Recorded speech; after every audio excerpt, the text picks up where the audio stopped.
All right, guys, we're going to read a story today called Thank You, Ma'am. And it's by Langston Hughes, which is one of my favorite authors. He's also a poet. And so I have a question for you because I always like to ask a question. Let me pull you up a little closer here. And I have the question on the screen. How can I find specific evidence in the text to support analysis of the story? Oh my goodness, I got a lot of hard words in that question. So how can I find specific evidence? You guys have been looking for evidence in a text. It's kind of like you are an investigator and you are looking for information, but you need to support, to hold up, analysis of the story. So you're analyzing the story. That kind of means you are taking it apart, you're figuring out what it means. So you've got to find evidence that helps you figure out what your story means. Now, these are some things you can do in order to do that. I can search for contrast and contradictions, and I can analyze why a character acts and feels a certain way. And I'm going to explain this to you. I can search for contrast and contradictions. It's kind of like this. If you have a character and you know them really well, and then they do something really weird that you did not expect, then that is a contrast or a contradiction. Like, I'm going to show you a guy that I like a lot, and you tell me what you know about him. Okay. Oh, sorry, this is not moving fast, is it?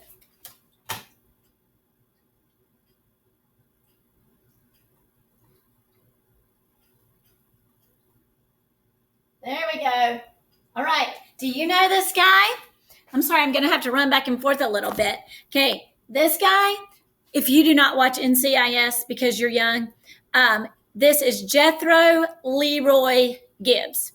And it's my favorite show. And in this show, he is an investigator and he does not like the bad guys.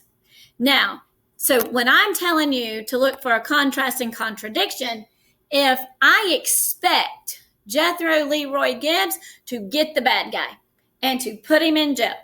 Now, if he were to get the bad guy and say, it's okay, don't worry that you committed this crime, then I would think, what? Why is he doing that?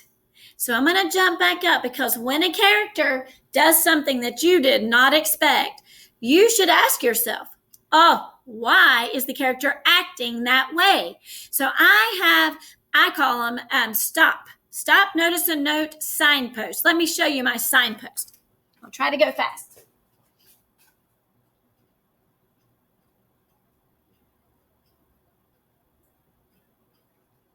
All right, so I made this signpost.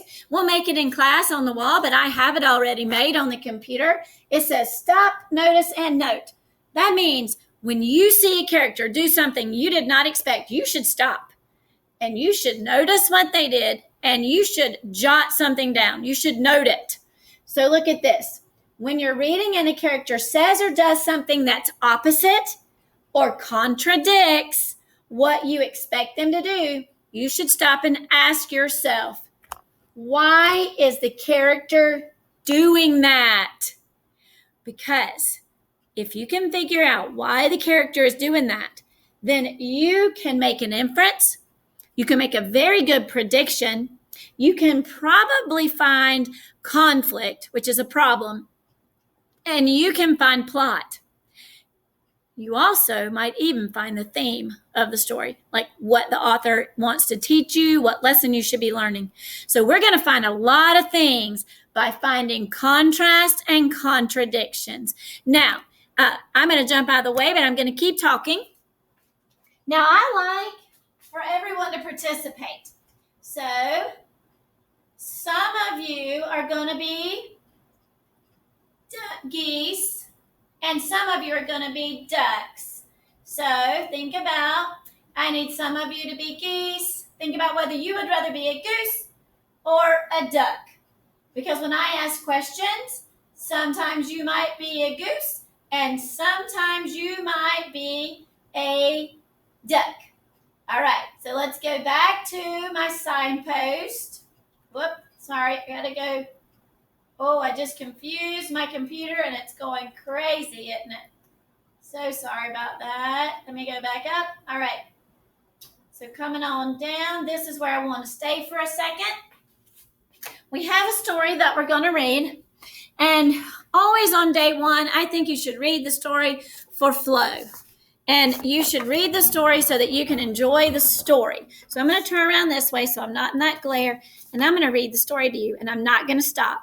I promise. I'm going to read it straight through so that you can hear the story and get the flow of the story. Okay, the name of the story is Thank You, Ma'am by Langston Hughes. She was a large woman with a large purse that had everything in it but hammer and nails. It had a long strap and she carried it slung across her shoulder. It was about 11 o'clock at night and she was walking alone when a boy ran up behind her and tried to snatch her purse. The strap broke with the single tug the boy gave it from behind, but the boy's weight and the weight of the purse combined caused him to lose his balance. Instead of taking off full blast as he had hoped, the boy fell on his back on the sidewalk and his legs flew up. The large woman simply turned around and kicked him right square in his blue jean sitter. Then she reached down, picked the boy up by his shirt front, and shook him till his teeth rattled. After that, the woman said, "Pick up my pocketbook, boy, and give it here." She still held him, but she bent down enough to permit him to stoop and pick up her purse. Then she said, "Now ain't you ashamed of yourself?" Firmly gripped by his shirt front, the boy said, "Yes'm." The woman said, "What'd you want to do it for?" The boy said, "I didn't aim to." She said, "You a lie." By that time, 2 or 3 people passed, stopped, turned to look, and some stood watching. "If I turn you loose, will you run?" asked the woman.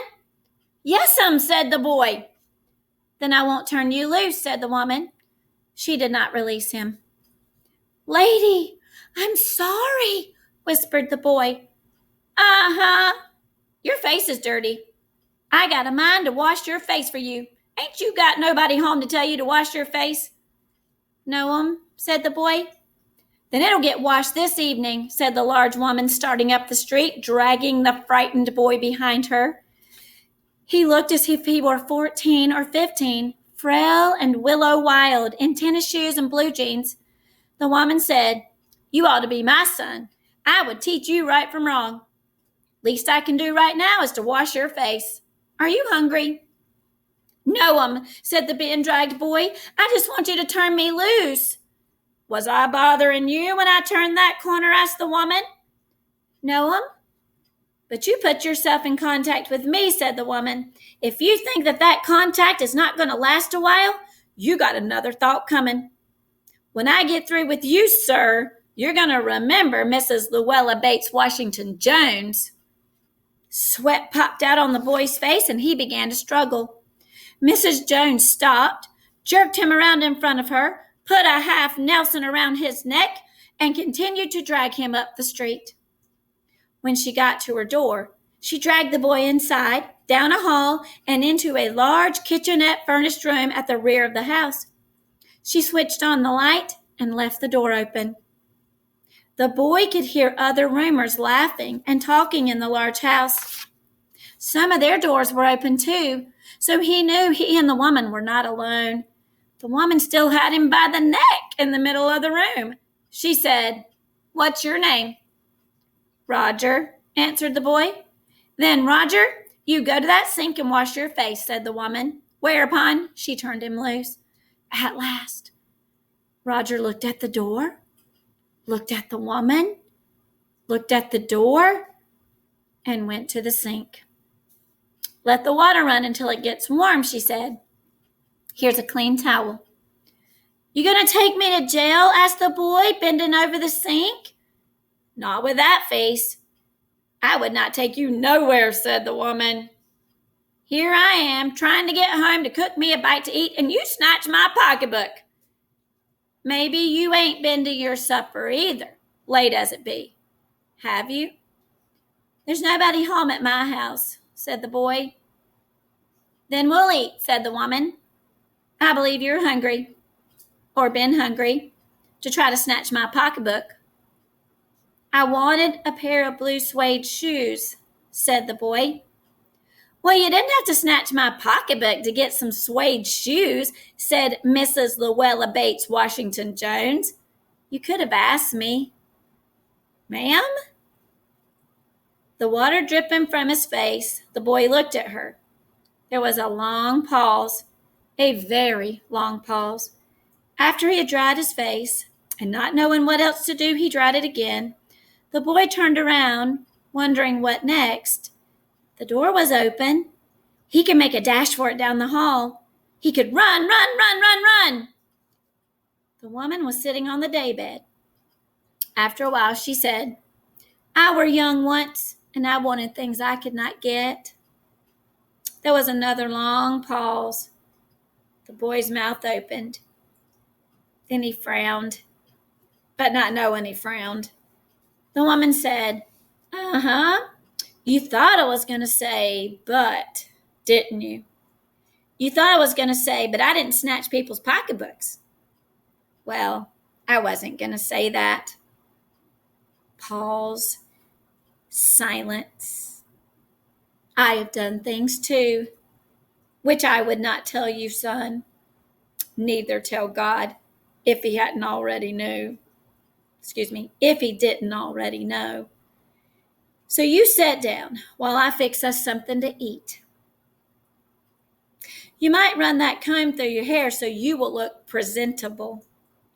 In another corner of the room, behind a screen, was a gas plate and an icebox. Mrs. Jones got up and went behind the screen. The woman did not watch the boy to see if he was going to run now, nor did she watch her purse, which she left behind her on the daybed. But the boy took care to sit on the far side of the room, where he thought she could easily see him out of the corner of her eye if she wanted to. He did not trust the woman not to trust him, and he did not want to be mistrusted now. Do you need somebody to go to the store? Asked the boy. Maybe to get some milk or something? Don't believe I do, said the woman, unless you just want sweet milk yourself. I was going to make cocoa out of this canned milk I got here. That'll be fine, said the boy. She heated some lima beans and ham she had in the icebox, made the cocoa, and set the table. The woman did not ask the boy anything about where he lived, or his folks, or anything else that could embarrass him. Instead, as they ate, she told him about her job in a hotel beauty shop that stayed open late, what the work was like, and how all kinds of women came in and out, blondes, redheads, and brunettes. Then she cut him a half of her 10-cent cake. Eat some more, son, she said. When they were finished eating, she got up and said, Now, here, take this $10 and buy yourself some blue suede shoes. And next time, do not make the mistake of latching onto my pocketbook, nor nobody else's, because shoes come by devilish like that will burn your feet. I'm going to say that again. Because shoes come by devilish like that will burn your feet. I got to get my rest now. But from here on in, son, I hope you will behave yourself. She led him down the hall to the front door and opened it. Good night. Behave yourself, boy, she said, looking out into the street. The boy wanted to say something other than, Thank you, ma'am, to Mrs. Luella Bates Washington Jones. But although his lips moved, he couldn't even say that as he turned at the foot of the barren stoop and looked out at the large woman in the door. Then she shut the door. Okay. Now, I'm not going to talk about the story today. Surprise. But I think the first day you should just enjoy the story. But I do want to tell you about the author because you know I like authors. And this author was born in 1902 and he died in 1967. His name is Langston Hughes. He was born in Joplin, Missouri. He moved often as a young boy. He turned to writing as a way of dealing with his ever-changing home address and with the difficulties of being a young African American in the early 1900s. People first noticed Hughes in 1991 when his poem, The Negro Speaks of Rivers, was published shortly after he graduated from high school. He soon won other prizes and opportunities, including a college scholarship. His first book of poetry, The Weary Blues, was published in 1926. Hughes wrote fiction, plays, and essays. He translated other poets, and he collected African American folklore. All right, I hope you enjoyed the story today. Tomorrow, we'll do a little work with the story.